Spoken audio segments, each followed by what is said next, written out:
So let me tell you about Syria. Bear with me, okay, boy. This is gonna get sticky. So, during the Arab Spring of 2011, the Syrian people were having peaceful demonstrations against their government run by Bashir al-Assad, who also runs the Assad regime. Well, the Assad regime starts shooting at them and continues shooting at them for about 6 months before they finally decide to shoot back. So this makes some of the members of the Syrian military think, hey, I'd rather go fight with the rebels than fight against the rebels. In fact, we can even call ourselves the Free Syrian Army. But ironically, Assad believes that he can use the rebellion that's against him as an opportunity to release extremist prisoners, knowing that they're going to go fight with the rebellion, thereby marking the rebellion as an extremist uprising and preventing some of the world's big boys like the USA and Russia and NATO from joining in the fight against him. Oh, very smart. So in 2012, Al-Qaeda decides they're going to help Assad. So they create an offshoot of Al-Qaeda called Jabhat al-Nusra, which is the Al-Qaeda branch in Syria. This creates a rift between the Assad regime and the Kurds, who do not like Al-Qaeda. In fact, it's enough of a rift for the Kurds to believe, well, they want to defect to the south and go help the rebels.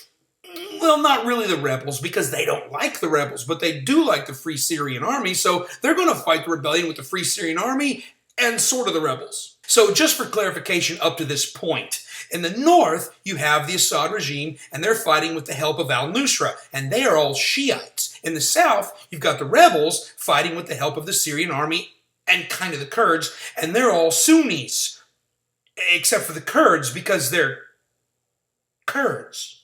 And that, my friends, is a civil war. So, way over in Iran, the Ayatollah, who's a big buddy of Assad, starts doing that panic button poopy dance and starts sending goods and resources and materials and equipment over to help out the Assad regime and kind of al-Nusra. And that makes the prince and the king way down in Saudi Arabia, who does not like Iran and does not like Syria, start doing an even bigger panic button poopy dance. So he starts sending goods and materials and resources and equipment up to help the rebels, the Free Syrian Army, and kind of the Kurds. So what happens next?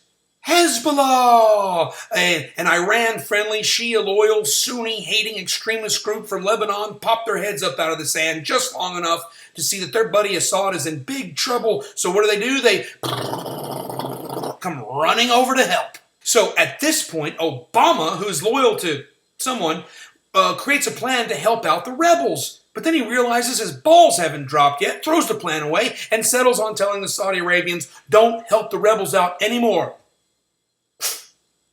So now, Assad gasses one of his own villages, killing 1,700 innocent men, women, and children. Well, this really upsets Obama again, so he develops another plan of attack, again, thinking that his balls have dropped, again. Then he looks down, again, realizes his balls have not dropped, again, and throws away the whole plan. Again. But what that does is it opens the door for Putin and Russia to step in and demand the chemical weapons from Assad, who hands them over, they shake hands, and come to an agreement, which only deepens this misfit choreography of debauched cross-pollinating loyalties and all-around pathetic half-assery. I'm sorry. That sounded awfully angry. Let me repeat that. Further deepening this misfit choreography of debauched, cross-pollinating loyalties and all-around pathetic half-assery. So, you remember how I said that Al-Qaeda split off to form al-Nusra in order to help the Syrians? Well, this really upset a whole bunch of other Al-Qaeda members over in Iraq simply because, well, they just like being upset. So they formed a brand new terrorist group called the Islamic State in Iraq and Syria, ISIS, wanting to fight against the people who betrayed them and hurt their little bitty feelings. ISIS joins the rebels in order to fight Assad and specifically al-Nusra. But they actually end up also fighting the Kurds, who are on their side because they're both fighting for the rebels, who ISIS also starts killing. Yeah. So you know that whole the friend of my enemy is my enemy and the enemy of my friend is also my enemy thing? Well, with ISIS, it's like the friend of my enemy is like my friendly enemy, and the enemy to the friend of the friendly enemy, the enemy friendly is the friendly enemy of the enemies.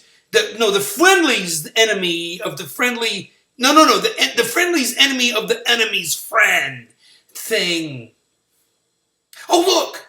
So anyway, ISIS, who apparently does a lot of walking, walked across the Syrian desert and sat under a tree and created this thing called a caliphate, which is like, it's a caliphate. I mean, it's a caliphate.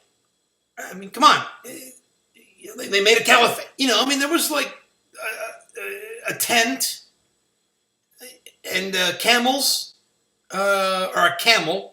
There was a camel, or maybe a llama.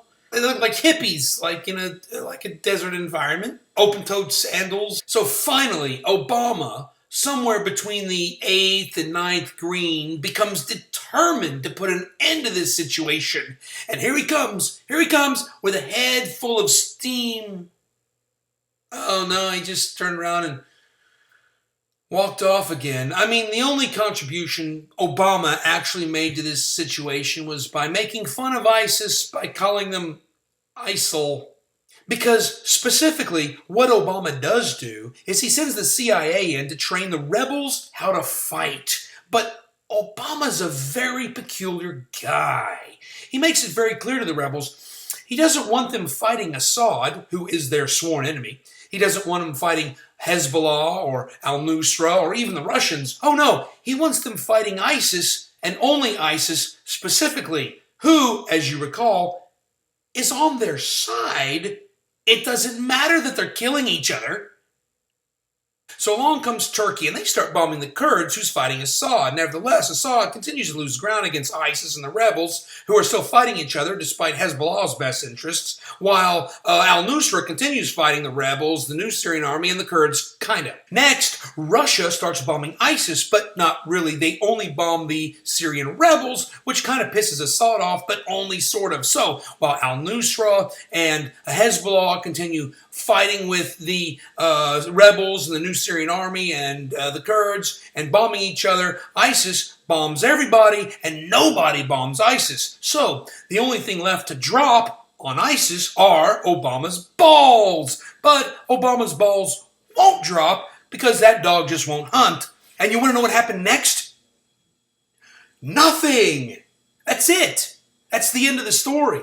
That's how it ends. Despite the fact that certain factions like, say, Putin and Obama have come to multiple solutions for this situation, none of which have worked, there is one solution, however, that would work without a doubt. Oh, come on. No.